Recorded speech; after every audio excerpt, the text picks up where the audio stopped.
Industry players lament policy rate hikes by the Bank of Ghana, saying the hawkish approach to fighting inflation would collapse their operations. We speak to the Chamber of Commerce this evening.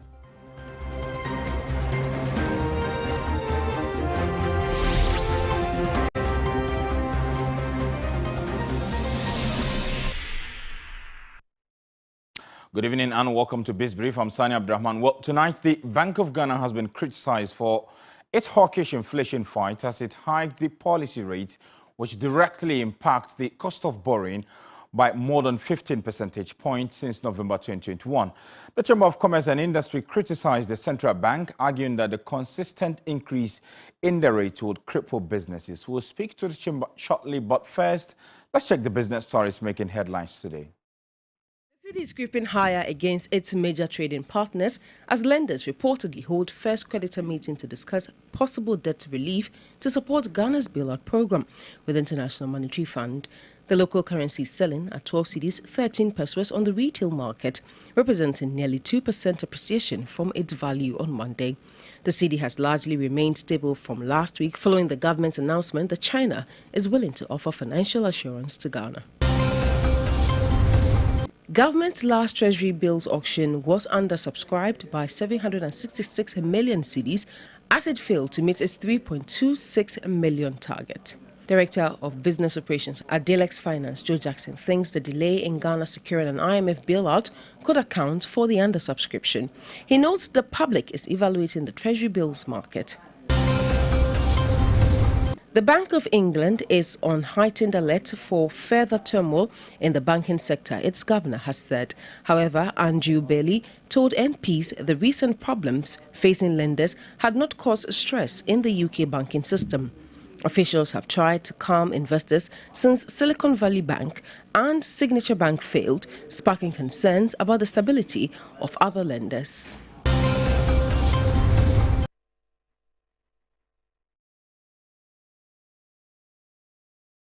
The big story of the day, the Ghana National Chamber of Commerce and Industry has lamented the Bank of Ghana's latest hike in policy rate as the decision would further push the cost of credit further up.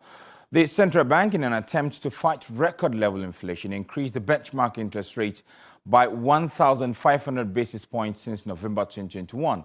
The latest hike of 1.5 percentage points, according to the chamber, would worsen their plight as businesses are already suffering from global supply chain disruptions, increased taxes and tariff adjustments, among others. In a statement, the Commerce Chamber warned of dire impact on consumer spending, investment and possible job losses if the business climate remains unfavorable.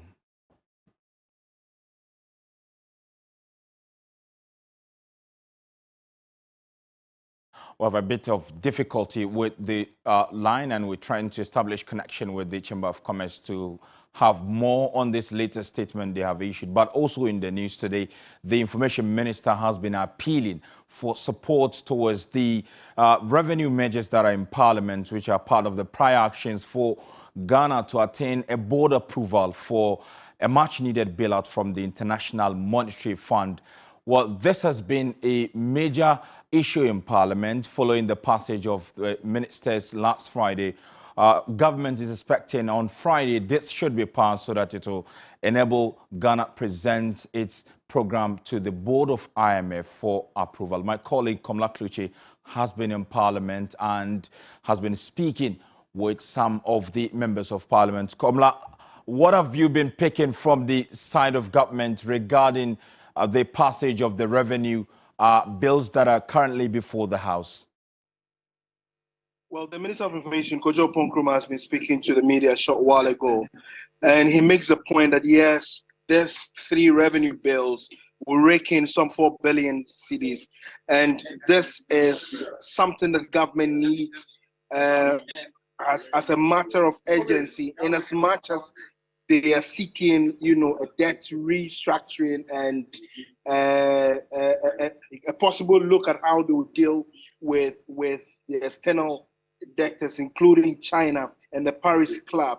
But most importantly, what Kojo Ponkrumah has been saying is that, yes, they need to engage, and the engagement is not just with industry, it's not just with stakeholders, but equally the minority side. We know the challenges that the House has faced in recent time, the fallout of the Friday voting, and subsequently one member who is reported dead today. It almost evenly makes the numbers quite equal.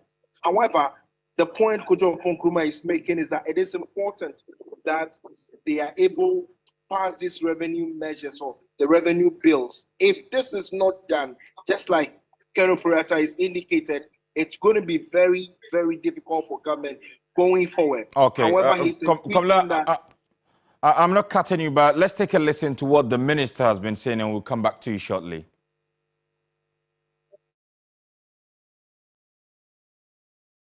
What we want to achieve collectively as a republic. And in the midst of that, also be willing to have a certain conversation. What are the tweaks that can be made to the current draft of the bill as is, so that we can find a good middle ground and still close this about 4 billion gap that we need to do on the revenue side. So I'm not even too fixated about arguing with Guta or AGI or somebody. We must find a certain decent middle ground that allows us to close this gap for our collective good.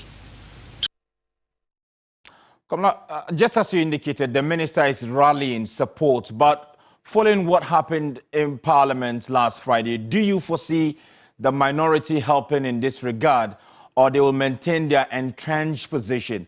And do they have the backing of their entire members in the House to get this bill shut down? Well, I mean, I've just 5 days after the Friday voting, it doesn't appear that the minority members want to talk about this. Of course, you can understand that a lot of them are still bruised over this matter.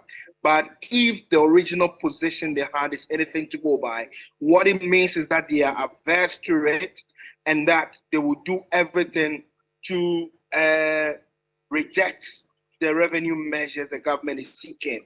It is unclear whether the position that they hold now, one is thumbs up from the headquarters of the NDC in Adabraka. But many are saying that they should be able to, on their own, the minority should be able to state the position. But I get an indication that they are averse to it in the form that it is now. Kamala, and also the fact that, thank you so much, Kamala. That's all time will permit us. But let me take you to the Global Commodity Board and check how commodities have been faring today. And of course, almost all the commodities on the board have seen some appreciation in their prices today. We start with cocoa, which went up by 0.21%, followed by gold, also recording some appreciation of 0.56%. Crude oil also went up by 1.09% and is the second successive sessions that we've seen crude oil going up. Quite some good news for oil exporting nations, bad news for consumers. And that's all we have for you in today's edition of BizBrief. We'll be back on News 360 with more analysis from the world of business. Do make a date with us. My name is Sani Abdurrahman.